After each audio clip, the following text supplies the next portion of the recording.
autorité au-dessus de ta puissance. Et une autorité ne se bafoue pas.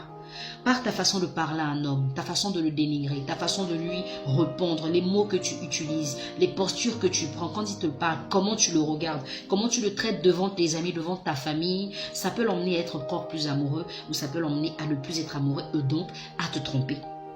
L'homme n'a pas besoin d'une rebelle dans sa maison. Il n'a pas besoin d'une insoumise dans sa maison. Parce que s'il voulait la confrontation, certainement il serait mis en couple avec un homme. Parce qu'au moins, ça fait... Voilà, c'est la même chose. L'homme voudrait l'inverse de ce qu'il est. Et si tu ne peux pas être complémentaire à ton homme, c'est compliqué. D'accord? Il faut que tu saches, chérie, que tu peux dire à un homme, tu es un con dans le lit, il va te faire un câlin. Mais si tu lui dis la même chose devant ses potes, il va te casser la figure. Et il a raison.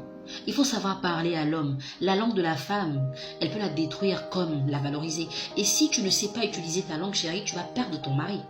Tu vas le perdre très rapidement. Et je te dis, c'est un argument valable pour te tromper. Parce que l'homme qui se sent ridicule, écoutez, on parle toujours de la violence faite aux femmes, mais on parle rarement de la violence faite aux hommes, parce que cette violence, elle est verbale. C'est vrai qu'elle ne laisse pas des traces sur le corps, mais elle laisse des traces sur l'âme et dans le cœur. Et ça, c'est encore plus difficile à soigner. Quand un homme n'est pas respecté, quand il est maltraité dans sa maison, quand des fois vos parents parlent à vos maris ou à vos conjoints comme s'ils étaient leurs animaux de compagnie, ce sont des choses qui les repoussent carrément. Et puis je veux comprendre, cette vague d'insoumission dans les couples, elle est due à quoi? Peut-être parce qu'on parle aujourd'hui d'égalité des sexes. Mais les filles, l'égalité des sexes, ce n'est pas l'impolitesse. C'est la possibilité qui vous est donnée de faire les choses aussi bien que les hommes font pour être épanouis.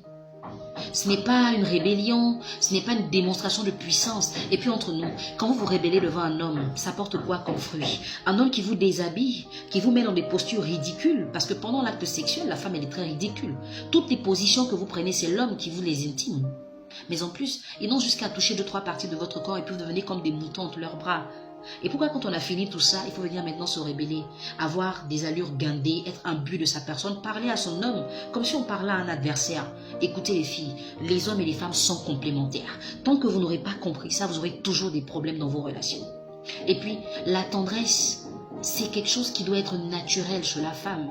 Quand la femme parle à son homme, il doit sentir une différence. Une femme ne peut pas parler à un homme comme un ami parle à son camarade, quoi. Il faut lui dire les choses de façon soft, de façon douce, de façon attirante. Il faut même l'emmener à venir vers toi parce que tu as fait une phrase qui est complète, une phrase qui est réussie. Mais tu ne peux pas être vulgaire, agressive, tu ne peux pas être dure et téméraire et puis vouloir séduire un homme. Non. Et puis, l'égoïsme, à un moment, il faut arrêter. Parce que nous, les femmes, nous sommes trop égoïstes. L'homme va tout faire pour nous. La seule chose qu'il ne fera pas, on dira, tu n'as jamais rien fait. Quand vous perdez vos parents dans vos familles, ce sont les hommes qui les enterrent. Mais quand ils perdent leurs parents, ce sont eux-mêmes qui les enterrent. Et même quand vous devez porter le pain de funérailles, c'est eux qui le payent pour vous. Donc comprenez que les hommes font beaucoup de choses. Ce n'est pas parce qu'un homme n'a pas fait ce que tu espères totalement, ça veut dire qu'il n'a rien fait. Le peu qu'il a fait, il faut le lui reconnaître. Il faut lui dire merci. Déjà, le fait qu'il soit dans ta vie, dis-lui merci. Dis-lui merci d'être l'homme qui te fait vibrer, l'homme qui te donne du sourire, du bonheur. Il faut le lui dire. Parce que très souvent, on ne leur dit rien. Et ils sont là comme ça, un peu comme des moutons. Ils nous suivent. On dit je veux ça, ils donnent, je veux ça, ils donnent, je veux ça. Mais les seules choses qu'ils nous demandent, nous ne sommes pas capables de donner. La soumission. La soumission, c'est difficile. Ma chérie, je ne sais pas ce que tes amis te racontent au quartier. Je ne sais pas ce que les gens te font croire. Je ne sais pas qu'est-ce que tu vois sur Internet ou dans les films. Mais écoute, le Dieu qui t'a créé demande d'être soumise. Si tu respectes ton Dieu et si tu l'aimes, obéis à sa parole. Ne le fais même pas pour l'homme qui partage ta vie, mais fais-le pour toi. Parce que c'est ça qui t'ouvre aussi des portes. Et quand tu veux être dans une relation, accepte et comprends que tu es dans un couple. Donc dans une relation où l'homme a son mot à dire, où tu as aussi ton mot à dire. Si ton homme te dit « je n'aime pas ça », n'insiste pas.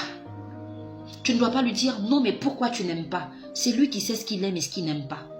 Autant tu n'aimerais pas qu'il fasse quelque chose et tu voudrais qu'il respecte. Respecte ce que lui ne veut pas que tu fasses. C'est tellement simple, c'est tellement beau. Et la vie est tellement parfaite comme ça.